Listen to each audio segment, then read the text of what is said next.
So let's start with case study 1. This is the hypothetical kindergarten class. I got a bunch of Google stock images here, so it's no one that anyone knows. But imagine a classroom of 30 smiling children, and assume that none of them had been sexually abused, which is great. Because here in Northern Illinois, at age 2 months, there was a child sexually abused by this guy. 2 months, that's in all the past 18 months of doing research on this topic, that's the youngest one that I found, and that's about 20 miles away. 3 years old, Alfred Sarver in Mattoon, Illinois, sexually abused a 3-year-old. 5 years old, Michael Irvine in Cary, Illinois, 40 miles to the northwest. So as you're looking at this class, it's fantastic. None of these children have been sexually abused. You might be tempted to think this kind of stuff doesn't happen around here. But fast forward to high school graduation. Picture them all grown up, caps and gowns. The statistics are as follows. On the low end, 4 or 5 of these children were sexually abused. On the high end, 10 or 11 of these kids were sexually abused. What happened? Protecting children is not a one-time thing. It's about today and tomorrow and every day for the next 12 years. So here's what we know happened in Northern Illinois. Juan Avendano was a kindergarten teacher in East Aurora, and he was arrested in March of 2018 for sexually abusing children.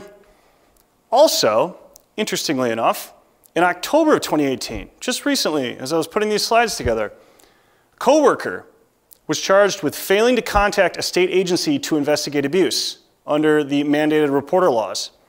So when we send our children to schools, we're hoping that the mandated reporters that are around a predator will be reporting them. They don't always do that. You can't just say, my kid's at school, he's fine, or she's fine. First grade, 7-year-old girl assaulted by a 12-year-old boy at the Chicago Lakeshore Hospital. There were 16 complaints of sexual abuse in 2018. The hospital themselves found every one of them unsubstantiated. DCFS, an institution that some might argue doesn't have the best record in the state of Illinois right now, and they determined that 7 complaints were unfounded, 4 were indicated, so there's enough evidence to substantiate the complaint and 5 are pending. There's also a lawsuit with the ACLU right now with both DCFS and Chicago Lakeshore Hospital because of the rampant sexual abuse that's occurring there. Second grade, Willow Creek Community Church, South Barrington.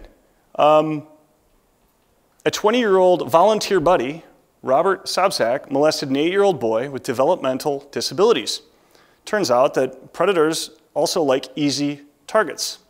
And unfortunately, the most vulnerable children are often targets of sexual abuse. The boy told his mom, which is great. The mom told the church, which was great. The church called the police. Great, triggered the criminal investigation. This is the guy. He looks really normal. And in 3rd grade, after they opened the investigation, it was discovered that he had repeatedly molested a 9-year-old boy. So you got the 8-year-old boy, and then you got the 9-year-old boy.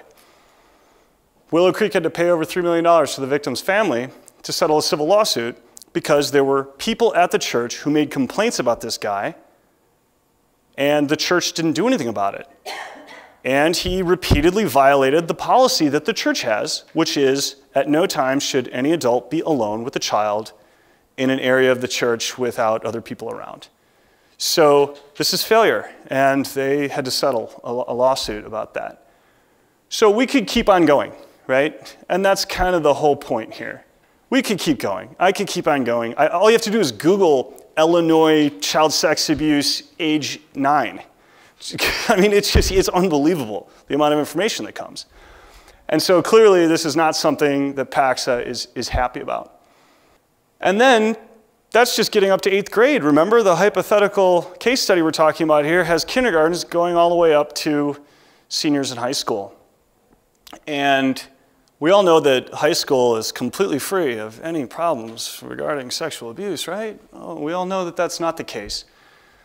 Matthew Laird, he was a teacher at a very elite school, Loyola Academy in Wilmette, North Shore Academy in Highland Park.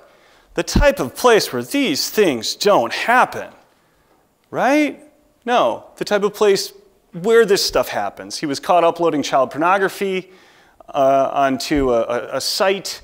Deeper investigation found that the Scholastic Bowl teacher had given alcohol to kids, engaged in sex with female students. Here's one that hits a little bit closer to home. So I was doing research, and I found that someone I went to high school with, Leah Ames, 33, she pled guilty to criminal sexual abuse for having sex with a 16-year-old student. I knew her. She was great. I liked her. But I can't confuse my feelings of liking her as someone who I went to school with predatory behavior. A 33-year-old having sex with a 16-year-old is predatory behavior. We need to call it what it is. Here's another one. Keep it personal. I knew this guy. He went to my high school. Jason Personette, he's a police officer. He was involved with the Cherry Valley Police Explorers, a program for teenagers interested in careers in law enforcement. He was one of the leaders. He was someone that they were supposed to look up to.